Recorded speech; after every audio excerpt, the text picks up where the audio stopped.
نن ورځ پنځشنبه د هلمند ولایت د اطلاعات کلتور ریاست د غونډو په تالار کې د رسنیو د مسؤلینو او خبريالانو سره د همغږۍ میاشتنۍ غونډه ترسره شوه. په دې غونډه کې د هلمند ولایت د اطلاعات کلتور رئیس خبريالانو او د رسنیو مسؤلینو ته د اصولو په چوکاټ کې د بشپړ همکارۍ ډاډ ورکړ. همداراز په ښاري نظم د افغانیو په ترویج او معلومات ته د لاسرسي په برخه کې مفصلې خبرې وکړې. د ښاري نظم او د افغانیو د ترویج په برخه کې د رسنیو پر رول خبرې وکړې او د خبريالانو او د رسنیو له مسؤلینو یې غوښتنه وکړه چې خپل ملي مسؤلیت په ښه توګه ادا کړي.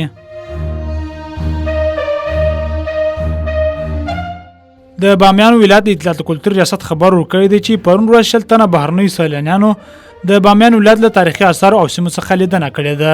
د معلومات له مخې دغه 10 تنه ټول له البانیا هیواد څخه راغلي سیلانیان وو.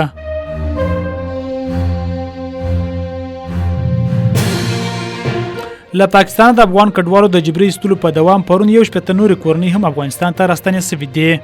د معلومات له مخې له دې جملې څخه 23 کورنۍ د تورخم او 13 نور د سپین بولدک له لارې راستنې شوې دي چې د غړو شمېر 255 تنو ته رسیږي. د سرپرست حکومت لخوا د راستنېدونکو لپاره ګمارل شوې کمیټې پرون ناوخته په یوه خبرپاڼه کې ویلي چې د راستنېدو سره اړینې مرستې کړې دي خو نور جزئیات یې نه دي ورکړي. پاکستان چې د تیر کال په نومبر میاشت کې د سبانې 19 لکه بیا اسناد افغان کډوالو د ایستلو لړۍ پیل کړې و، تر دې مهاله له 15 لکو زیات افغانان ایستلي دي.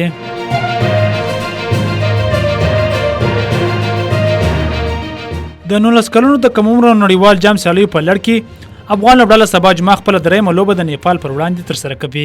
د معلومات له مخې دغه لوبه د جنوبي افریقا په ایسټن لندن کې د کابل پر وخت د غرمې 12 بجې پیل شي. دا په داسې حال کې ده چې د افغانستان له 19 کلونو کم عمره ملي لوبډلې په دې نړیوال جام کې له پاکستان او نیوزیلند سره لوبې ترسره کړې دي چې په دواړو کې ماتې خوړلې دي.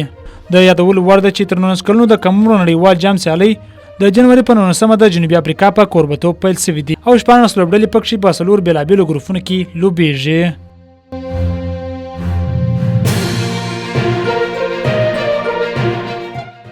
د راپورونو له مخې روسیې پر اوکراین تور پورې کړی دی چې د جنوري په 24مه په بلوګراد سیمه کې یو پوځي ترانسپورټي الوتکه ویشتلې ده.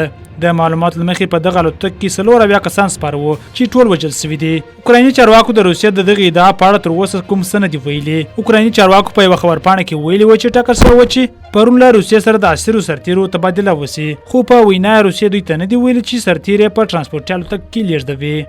د اوکراین د استخباراتو مرکز ویلي دی چې دوی کره معلومات نه لري چې الوتکه کې څوک سپاره وو. هغوی ویلي دي چې هغه روسي سرتیري چې تبادله کېدله ژمنه شوي ځای ته رسېدلي دي او ټول خوندي دي.